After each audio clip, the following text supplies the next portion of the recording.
ভারতে ভয়াবহ খনি ধ্বংস, বেঁচে যাওয়ার ঘটনা বর্ণনা করেছেন জীবিত ব্যক্তিরা।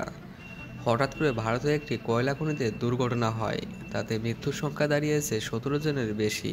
পরের মুহূর্তগুলি একটু মর্মান্তিক শেয়ার করেছেন। উত্তর পূর্ব রাজ্যে আসামের খনিতে কাজ করেছিল কিছু কয়লা খনির শ্রমিক। হঠাৎ করে খনির ভিতর জলে ভরে যায়। আমরা 50 থেকে 60 ফুট গভীর জলে আটকা পড়েছিলাম এবং আমরা কয়েকজন ক্রেনের সাথে ঝুলেছিলাম। আমরা সবাই ভয় পেয়েছিলাম, মনে হয় আর বাঁচবো না, এমনটাই প্রত্যাশা করেন লোকজন। স্থানীয় গণমাধ্যম জানা গেছে, নৌবাহিনী আটকে পড়া খনি শ্রমিকদের উদ্ধার ও খনি থেকে বের করে আনার জন্য গভীর সমুদ্রে ডুবুরি মোতায়েন করা হয়েছে। অন্যদিকে সেনাবাহিনী উদ্ধারের সহায়তা করার জন্য হেলিকপ্টার, ইঞ্জিনিয়ার এবং ডুবুরি পাঠিয়েছেন। সংবাদ সংস্থা এএনআই জানিয়েছেন, মুখ্যমন্ত্রী হিমন্ত বিশ্ব শর্মা বলেছেন যে প্লাবিত ঘটনাটি অবৈধ বলে মনে হচ্ছে।